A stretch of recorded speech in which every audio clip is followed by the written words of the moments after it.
अपने दोस्त को बोला कि छोड़िए दोस्त, वो सब मैटर जगह पे है, सबसे पहले आप खाना खाइए, चिंता छोड़िए, जो होगा सो देखा जाएगा। अब वो खाना पीना साथ में लोग खाया, उसके बाद बोला कि दोस्त अब बताइए कि आपको क्या दिक्कत है। बोला कि मेरे ऊपर इतना बड़ा केस हो गया है, हमको गवाह का जरूरत है। बोला कोनो दिक्कत नहीं है, हम गवाही देंगे आपका। बोला कि दोस्तों आप तो हमको जान भी नहीं रहे कि हम क्या क्या किए। बोले कि कुछ किए चाहे नहीं किए, मायने ये रखता है कि आप मेरे दोस्त हैं, हम आपका साथ देंगे और हम आपका गवाही करेंगे। और वो गया और गवाही भी किया और वो बच गया। कहने का अर्थ ये है, एक कथा का अर्थ ये है कि जिस माया के चक्कर में आप पड़े हुए हैं, वो माया मात्र पल भर के लिए आपके साथ रहता है, आपका साथ पल भर निभाएगा। जिसके साथ इतना आप माया के चक्कर में पड़ के, जिसके लिए आप रोते हैं, बिलखते हैं, वो समय आने पर आपका साथ छोड़ देगा। दूसरा है दया। अगर आप किसी को अपने हृदय से दया किए हैं, कभी कोई बीमार है, कभी कोई किसी लफड़ा में फंसा है, उसको साथ देके निकाले हैं, वो भी आपको साथ देगा, लेकिन एक समय तक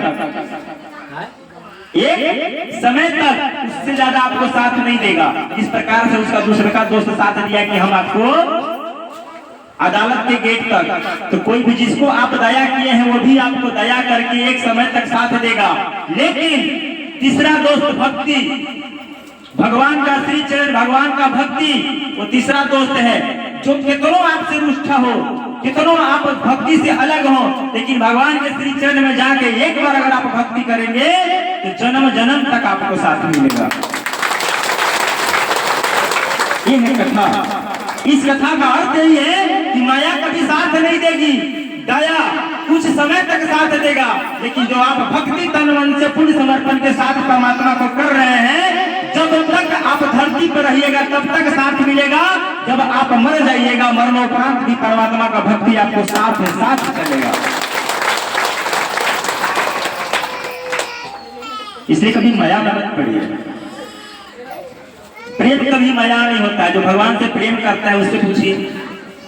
प्रेम कभी माया नहीं सिखाता है, प्रेम दया सिखाता है, भाव सिखाता है, भक्ति सिखाता है।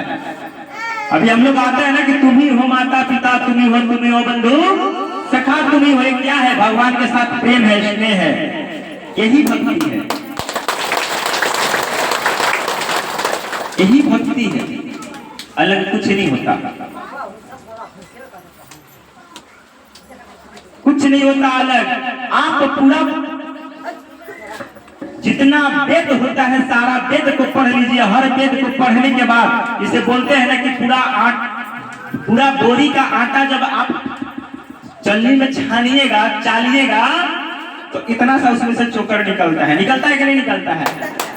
उसी प्रकार से पूरा ब्रह्मांड में जितना भी पुस्तक है, जितना भी धर्म ग्रंथ है, सारे धर्म ग्रंथ को आप पढ़ लीजिए, अंत में आपको मात्र दो शब्द का ही चीज मिलेगा, वो है दया, भक्ति और भाव। बस इससे ज्यादा कुछ नहीं मिलेगा। बस एक ही, इंसान के अंदर दया होना चाहिए, इंसान के अंदर भगवान के सामने खड़ा होने का भाव होना चाहिए, और जब भगवान के सामने खड़ा है तो भगवान का भक्ति करने का ताकत, क्षमता होना चाहिए। बस और कुछ नहीं। इससे बड़ा कोई पूजा ही नहीं है। भगवान कृष्ण एक बार इंद्र जी से पूछ रहे थे, कुछ बहस हो रहा था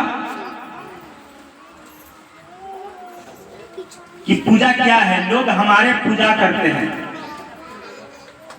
देव का पूजा हम लोग करते हैं। जो हम लोग पूजा बोलते हैं कि पूजा कर रहे हैं, हम लोग भगवान का पूजा, भगवान का पूजा होता ही नहीं है। सबसे बड़ी बात, भगवान का पूजा होता ही नहीं है। भगवान का भक्ति होता है, पूजा देव का होता है। पूजा देवताओं का होता है, भगवान का नहीं। भगवान का भक्ति होता है।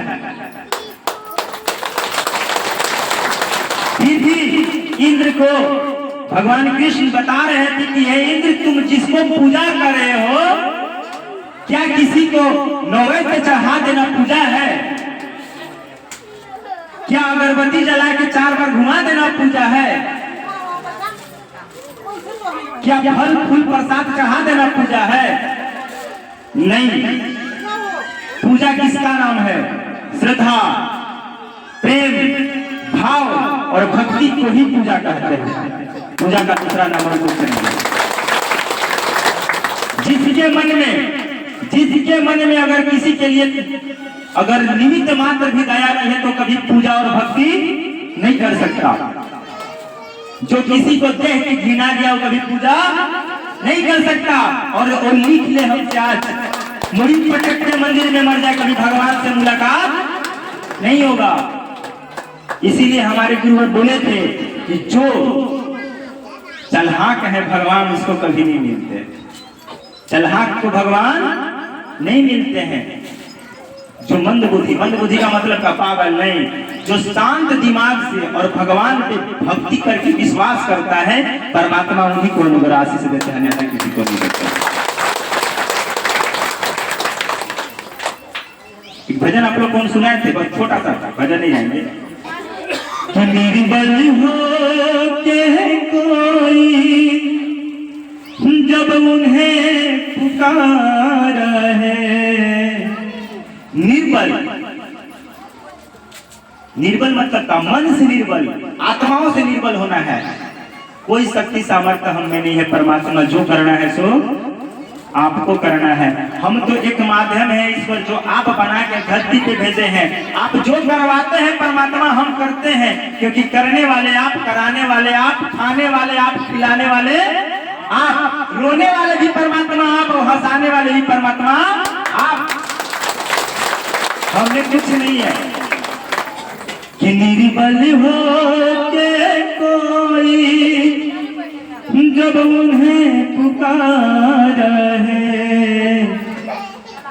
कि फिर कौन बिगाड़ेगा जब राम सहारा है।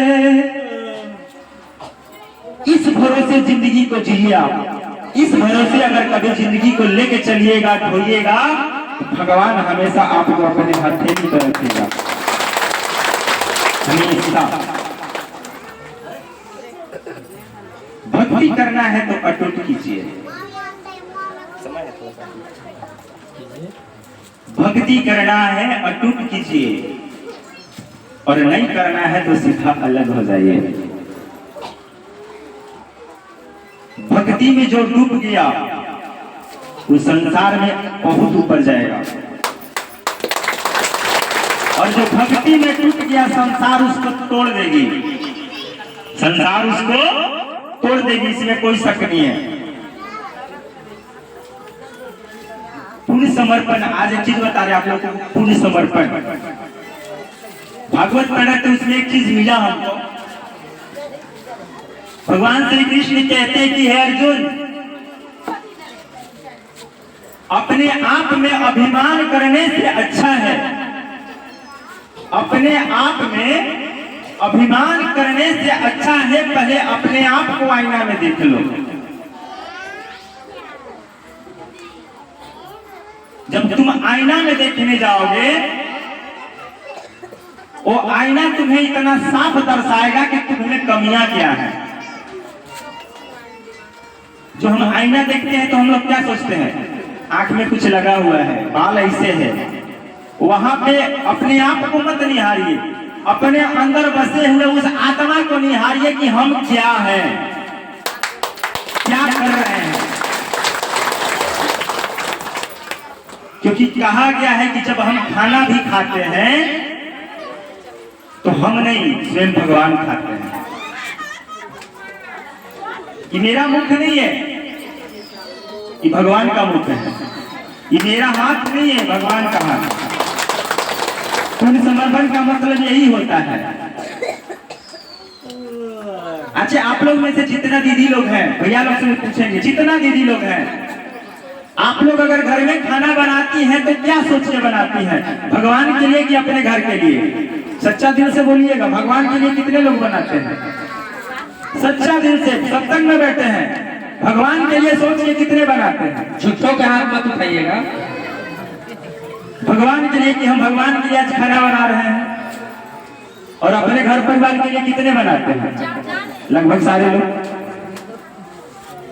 भक्ति यही बताता है कि आप कोई भी कार्य कर रहे हैं वो भगवान के लिए कर रहे हैं। कभी आप घर में खाना बनाइए तो मन में चाहत चले कि हे परमात्मा ये खाना हम अपने लिए नहीं आपके भोग के लिए बना रहे हैं परमात्मा। जब ये बना ले तो परमात्मा इसका भोग आप लगाइए, जो प्रसाद रूपी बच्चे परमात्मा सारे परिवार बांट के खाएंगे।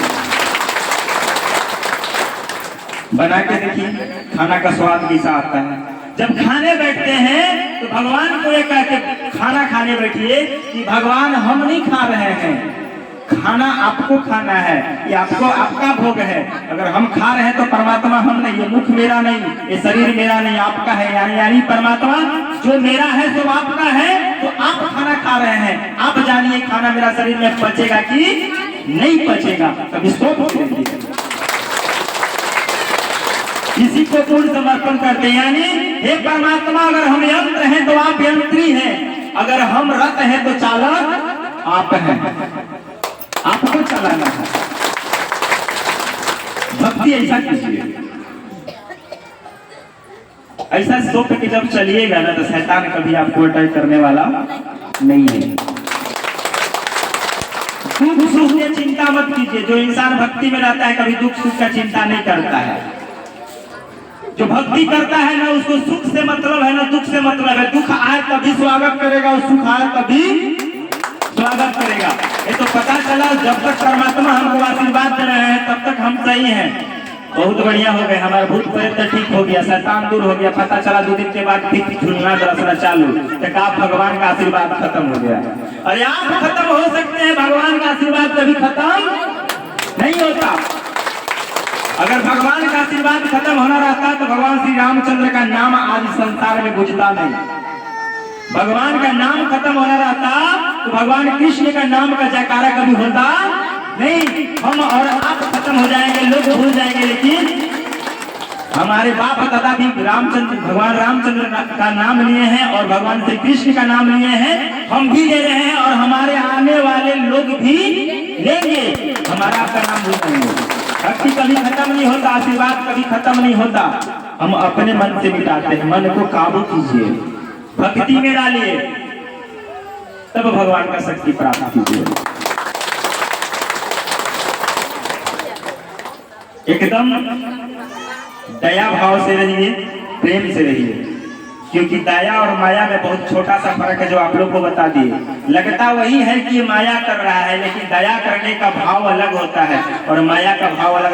जो इंसान माया में पड़ता है उसके लिए चीज बताते हैं। लोग बोलते हैं ना कि हम थोड़ा सा भी गुआही आया था कि किसी से बकझक हो गया और मेरा तबीयत खराब हो गया था। एक दीदी गुआही दी थी, ईश्वर की कृपा से याद भी पड़ गया। जान लीजिए, जो इंसान माया में पड़ा उसका विनाश कैसे होता है, एक छोटा सा उदाहरण से जान लीजिए। आप किसी चीज के लिए माया कर रहे हैं, किसी चीज पर आपको ध्यान है, यानी वो माया है। माया में कोई भी वस्तु, कोई भी मनुष्य का अगर आपको प्राप्ति ना हो, मतलब आप उसको पा ना सके, तो आपके अंदर जलन पैदा होगा, ईर्ष्या पैदा होगा, टेंशन पैदा होगा। जब टेंशन पैदा होगा तो आप गलत करना स्टार्ट कर दीजिएगा। जब गलत करना स्टार्ट कीजिएगा तो आपके शरीर का हर अंग गलत करना चालू कर देगा। और एक बात बताइए कि जहां गलत करना आप चालू कीजिएगा, परमात्मा का शक्ति सामर्थ्य आपको मिलेगा नहीं।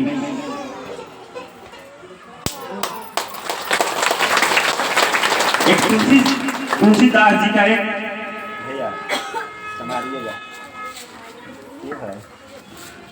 एक तुलसीदास जी का एक छोटा सा दोहा है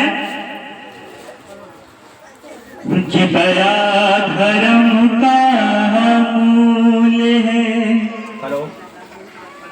और पाप मूल अभिमान।